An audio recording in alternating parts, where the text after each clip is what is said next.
President Ramnath Kovind on second day of his UP visit attends the centenary celebrations of Harcourt Butler Technical University in Kanpur. Harcourt Butler Technical University is a premier state technical university.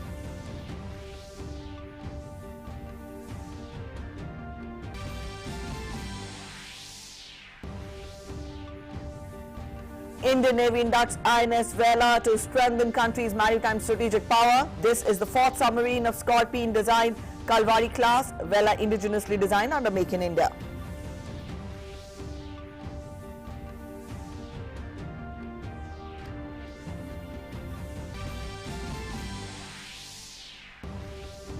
External Affairs Minister Dr. S. Jaishankar will represent India in the SCO meet today on virtual format. Meeting will be attended by heads of governments of SCO member countries, observer states and Secretary General of SCO. Afghanistan is also on the agenda.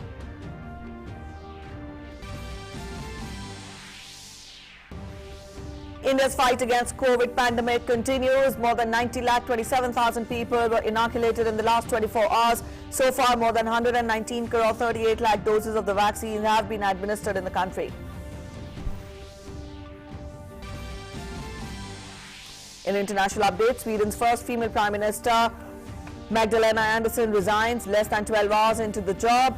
Her coalition Green Party collapsed when Centre Party refused to back the new government's finance bill. And in sports, the first match of the two-match cricket test series between India and New Zealand will start in Kanpur today. In the absence of Rohit Sharma and Virat Kohli, Ajinkya Rahane will play as the captain of the team.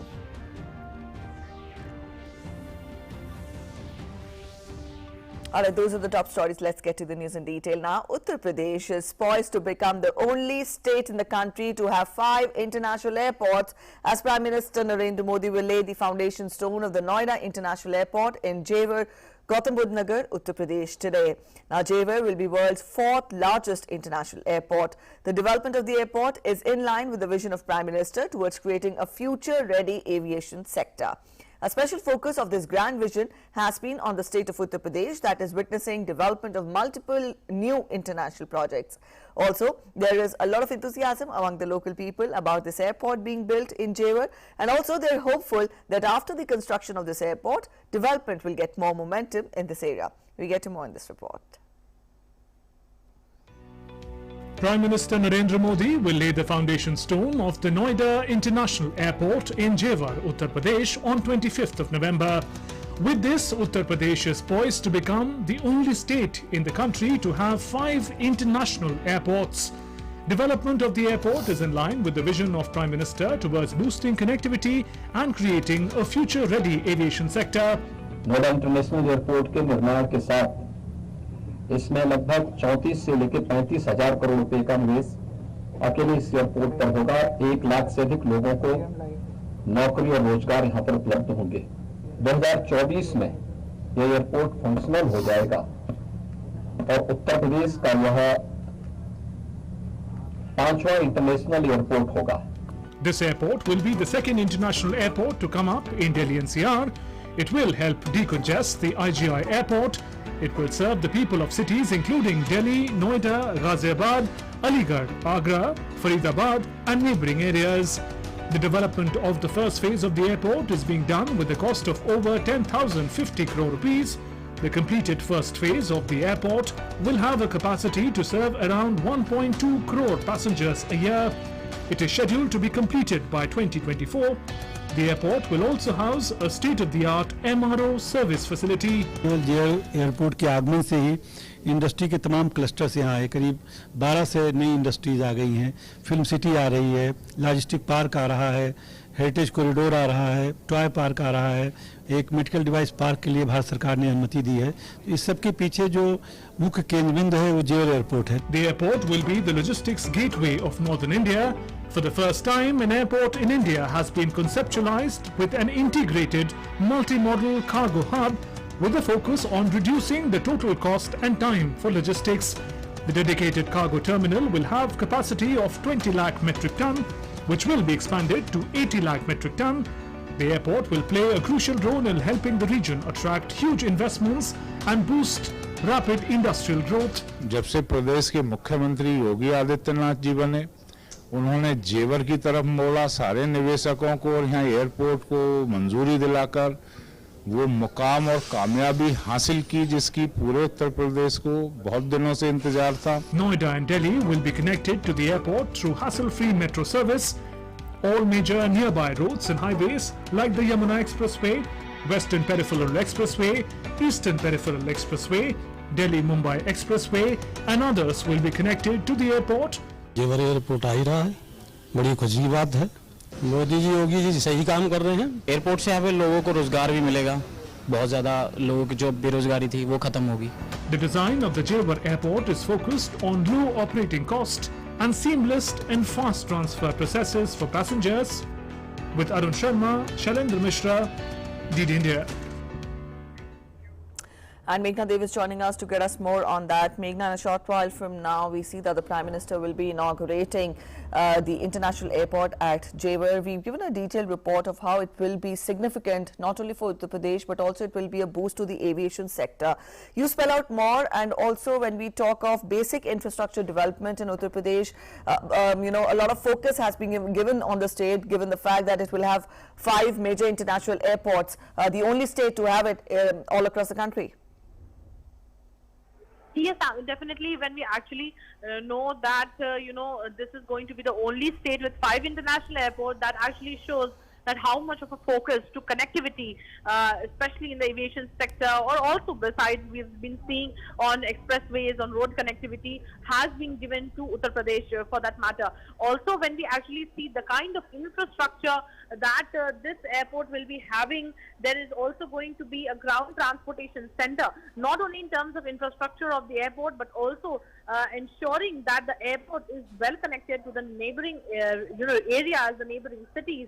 There are going to be multimodal transit hub, metro, high-speed rail stations, taxi services, and parking has also been ensured that there's a huge parking space already, provided there at the airport. Besides that, when we also see that, Noida and Delhi will be connected to the airport through a metro service. Besides that, the airport will also be linked to the planned Delhi-Varanasi high-speed rail, which will actually enable the journey between Delhi and the airport to only 21 minutes. So, you know, a lot of connectivity has been given to the airport, connectivity in terms of coming to the airport, and besides that, we can also see that, you know, the expressways, the adjoining expressways have also been connected, like the Yamuna Expressway, Western Peripheral Expressway, or the Eastern Peripheral Expressway, Delhi-Mumbai Expressway. All of this is going to be connected to the airport. So definitely a very important, connectivity boost that has been given to the airport. Also, when we talk about the logistics, when we talk about the dedicated cargo terminal, there's going to be a dedicated cargo terminal which will actually enable, which will facilitate the cargo movement easily, will save on time, will also save on expenditure in that sense. Also, there is, the development in the region. There are things coming up like the medical device park. There are things coming up like the film city, the electronic hub and apparel park, and different things like that. For that also, the industry is going to get a major boost with good connectivity. And in the first phase, there are going to be 2 runways that are going to be developed at this Jewar airport. And after that, after the completion of the first phase, there are going to be more runways that are going to be constructed. And by 2040, this airport in its full capacity will be able to handle around 7 crore passengers in a year. So that's a massive number. And after the first phase gets completed, this airport is going to be able to handle about 1 crore 20 lakh passengers in a year. So that's a big,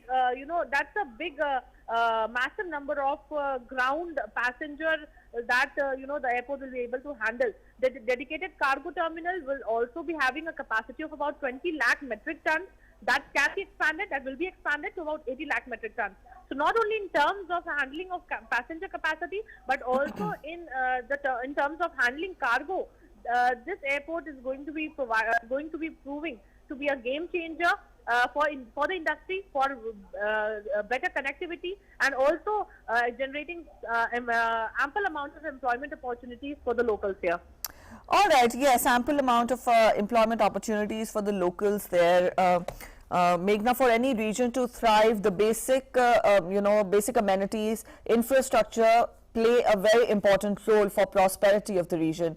Talking about connectivity, this will indeed lead to more connectivity, but in the recent past, a number of measures, a number of initiatives have been launched in the state of Uttar Pradesh, which we can call it as a facelift of the state, if we may.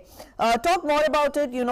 Education institutions have been set up, connectivity has been boosted, employment that would further generate employment opportunities. So it's a vision, a long-run vision in the future that is there for Uttar Pradesh when we talk of revamping of the state, facelifting of the state. Definitely in the past some time, Preeti, we have seen a number of schemes, a number of projects, a number of developmental projects, actually augmenting to the future for the state, thinking about the future of the state have been, been carried out in mission mode, especially when we talk about educational institutions, medical colleges, expressways, better road connectivity, in the sense of peripheral corridors as well, the eastern-western peripheral expressways, also the Yamuna Expressway, high-speed rail, with also, and obviously we are seeing that in terms of international airports as well. And when we have also been seeing that all of this is obviously resulting in better tourism opportunities for the region. When we also see that in, recently the Kushinagar International Airport was inaugurated, and that is a very important Buddhist pilgrimage site because it's the Mahaparinirvana Sthal for, where the, it's a very important pilgrimage site for the Buddhists. So definitely, connecting the pilgrims to, their place of faith, that is, that is being facilitated. Besides, we'll also be seeing, the construction is going on for the Ayodhya International Airport. So that is also going to be boosting, actually, in a sense, the tourism there. Also, when we talk about the opportunities of employment that tourism brings, we are very well aware of the kind of the employment opportunities that tourism brings with itself. So definitely, different kind of measures that have been carried out from time to time, be it the building of dams as well. So time to time in Uttar Pradesh, we have been seeing that ease of connectivity has resulted in ease of doing business, and that has obviously been facilitating ease of living. So all of these are interconnected in a sense, and is obviously improving the quality of life for people, providing them ample employment opportunities, as well as a massive facelift, as you call, as we were discussing about the massive facelift for the state. All right, Meghna, thank you so much for joining in at the moment. We'll come back to you again once the program begins. So that was our correspondent Meghna telling us more about the Uttar Pradesh International Airport, specifically in Jewar, that will be inaugurated today by the Prime Minister. We'll keep you updated. Meanwhile, let's turn focus on to other news now. On the second day of his two-day visit to Uttar Pradesh, President Ramnath Kovind is attending the centenary celebrations of Harcourt Butler Technical University in Kanpur. On the occasion, the President released a coffee table book, a book narrating the history of the university, a postage stamp, a special cover and a photograph of a coin based on the centenary celebrations of the university. Along with this, the President also inaugurated 10 buildings of the university, including the Vice Chancellor's residence and the hostel building for the students.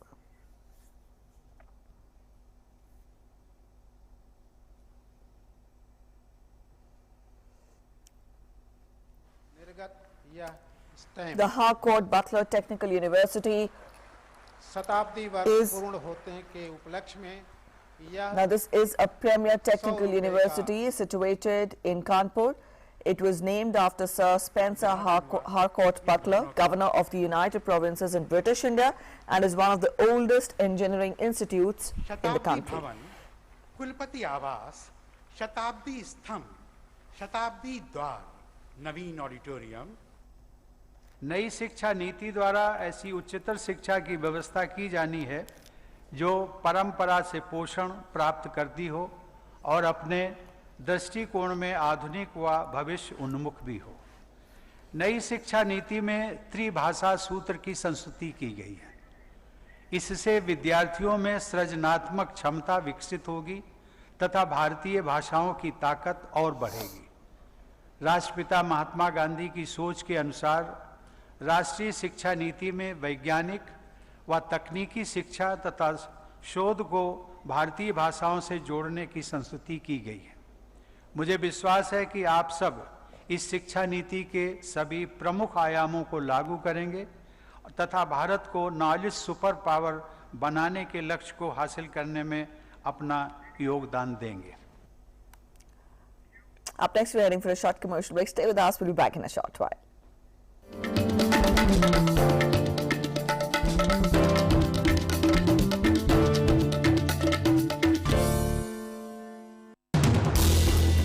As the day unfolds and news and events take shape, we get you complete coverage of every news breaking in, tracking new developments as they happen. Midday Prime English, Monday to Friday, 2 p.m. on DD India.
Welcome back after the break. INS Vela, the fourth Scorpion-class submarine, was commissioned into the Indian Navy in the presence of Chief of Naval Staff Admiral Karambir Singh at the Naval Dockyard in Mumbai. MDL built INS Vela, the diesel-electric submarine known to have advanced stealth and combat capabilities in Mumbai. The submarine is seen as a major shot in the arm for Indian Navy's strength and capability. Addressing the gathering, the Navy Chief said that INS Vela has the ability to undertake an entire spectrum of submarine operations.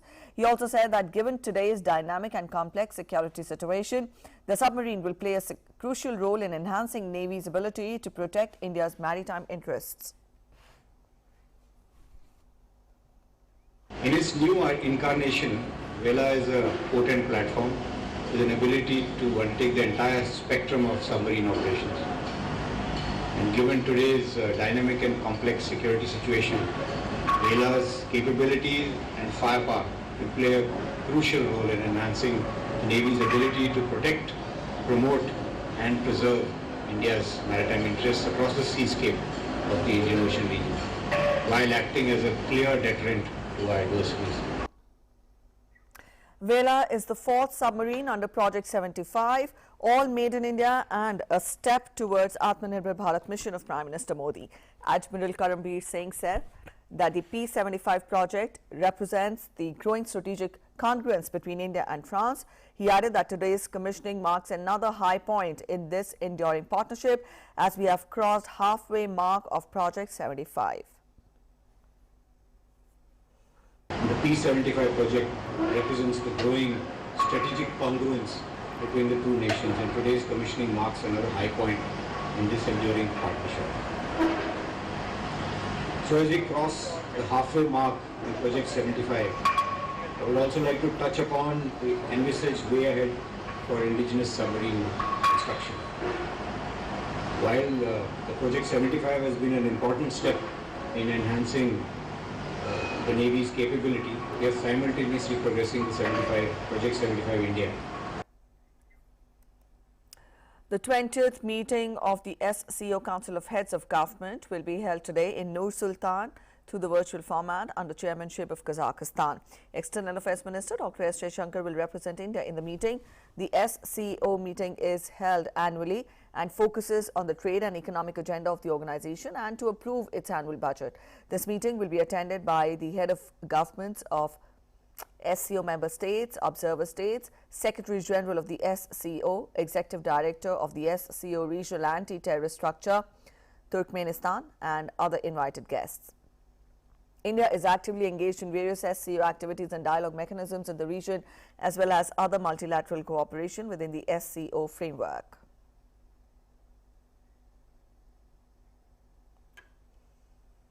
The National Investigation Agency is currently conducting raids at multiple locations in Kashmir, and that was in connection with the terror funding case.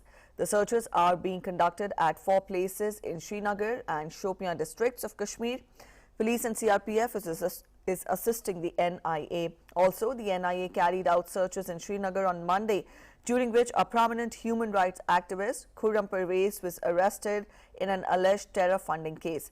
Last year also, NIA conducted raids at the residences and offices of various NGOs, including human rights activists in Srinagar and other parts of Kashmir.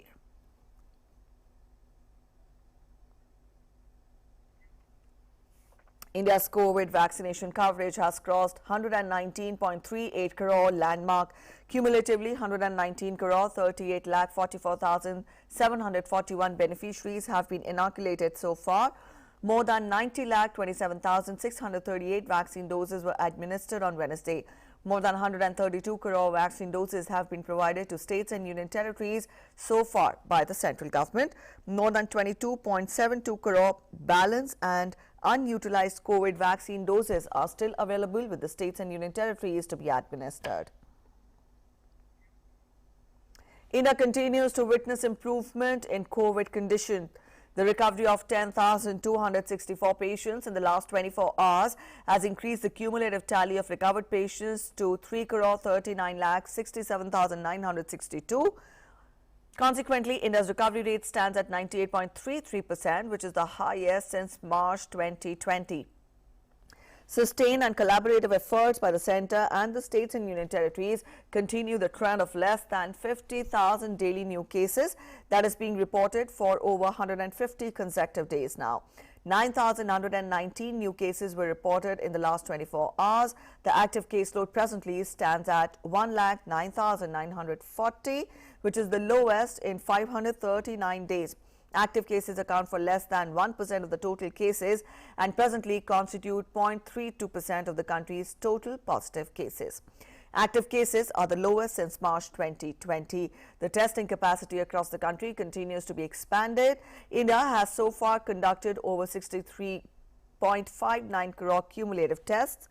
While testing capacity has been enhanced across the country, the weekly positivity rate at 0.9% is less than 2% for the last 62 days now. The daily positivity rate is reported to be 0.79%, that is less than 2% for the last 52 days now. Union Finance Minister Nirmala Sitharaman is on a day-long visit today to Nhava Sheva in Maharashtra. She surveyed the port terminal layout and infrastructure, including from seaside, and was briefed about various activities aimed at facilitating trade and by keeping the port areas decongested or providing more services within the port.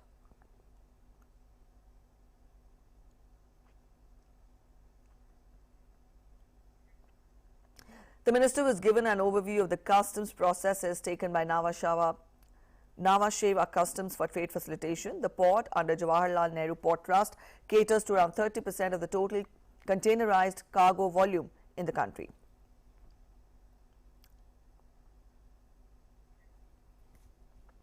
After absconding for almost 6 months, former Mumbai Police Commissioner Paramveer Singh appeared before Mumbai Crime Branch in connection with the extortion cases against him. Singh has been granted protection from arrest from the Supreme Court. He had sparked sensation in Maharashtra politics in April when he leveled serious charges of corruption against the then Home Minister Anil Deshmukh. Deshmukh is currently in judicial custody and Enforcement Directorate is carrying out investigation against him and his family. Deshmukh has also been booked by the CBI under corruption charges. In the Shakti Mill gang rape case, the Bombay High Court today commuted death penalty to life imprisonment to 3 repeat offenders. A photojournalist was gang raped inside Mumbai's defunct Shakti Mills compound in 2013. Justices S.S. Jadhav and Prithviraj Chavan pronounced the order. The trial court's verdict in 2014, Qasim Bangali Sheikh, Salim Ansari and Vijay Jadhav became the first convicts to be sentenced to death under Section 376E of the IPC.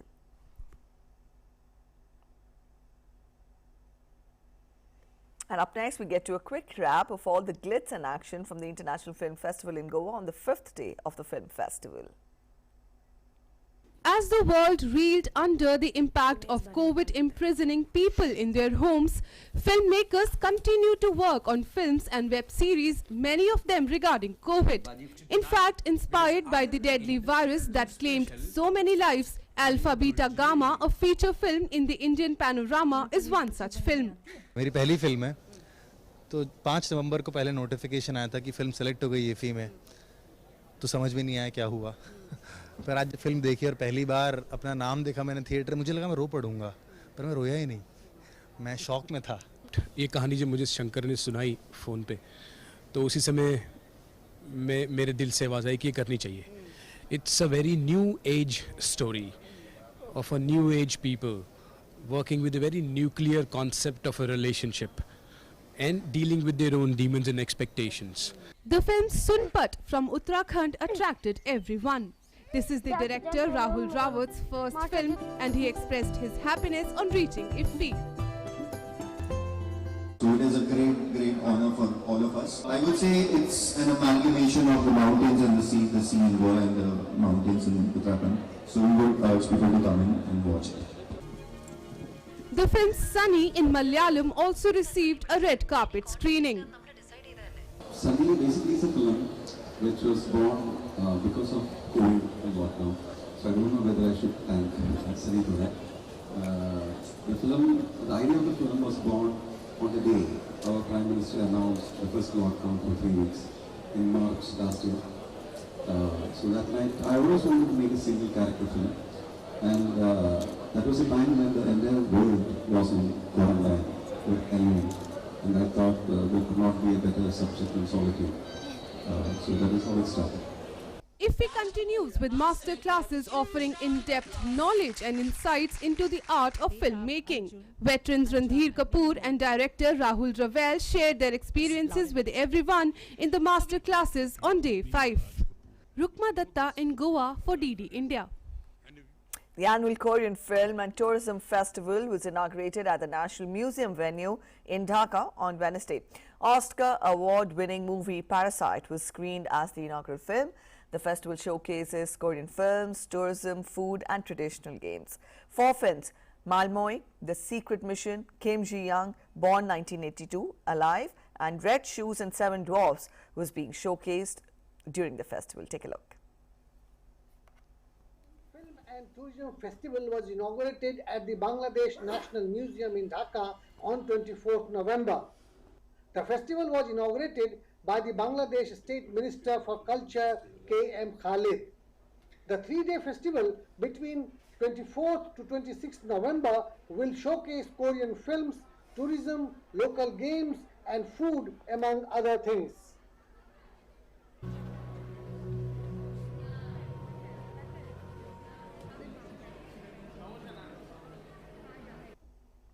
Korean ambassador to Bangladesh, Lee Jang-kyun, addressed the audience during the inaugural function. আমি আশা করি আপনারা সবাই খুব ভালো। And thank you so much for having interest and also for loving Korean music, Korean film, Korean dramas.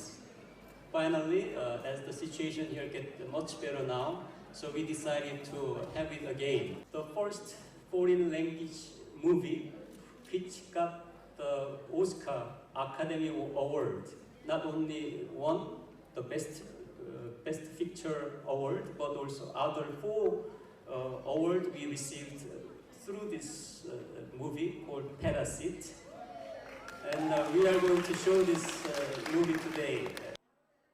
The festival will showcase 5 films, including the Oscar award-winning film Parasite, which was screened as the inaugural film of the festival. The festival started with the K-pop performance given by the girls of the Bangladeshi K-pop group Rebels Groove.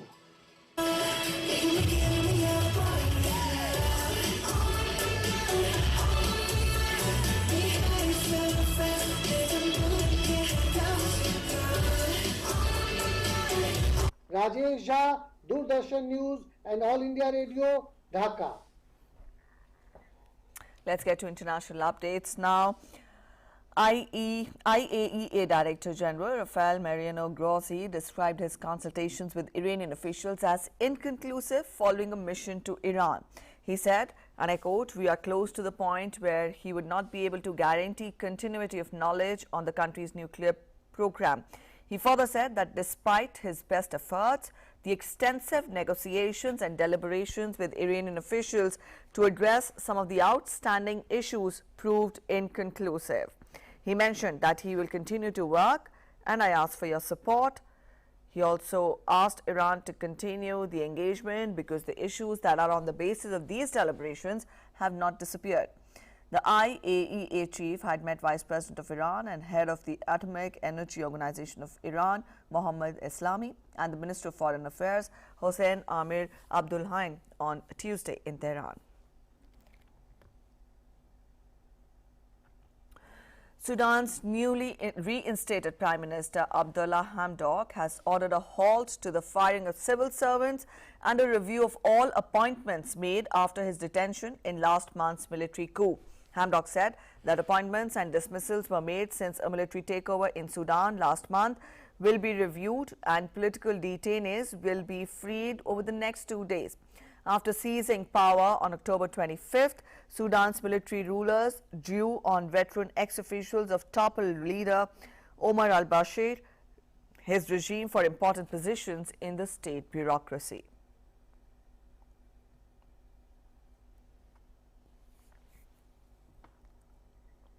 Sweden's first female Prime Minister, the Social Democrat Magdalena Andersson, has resigned less than 12 hours into the job when her coalition collapsed, plunging the country into further political uncertainty. Andersson said that a decision by the Green Party, the junior party in the coalition, to quit had forced her to resign. She added that she had told the Speaker of Parliament that she hoped to be appointed Prime Minister again as the head of a single-party government. The Green Party said that it would leave government after the coalition's budget bill was rejected by Parliament.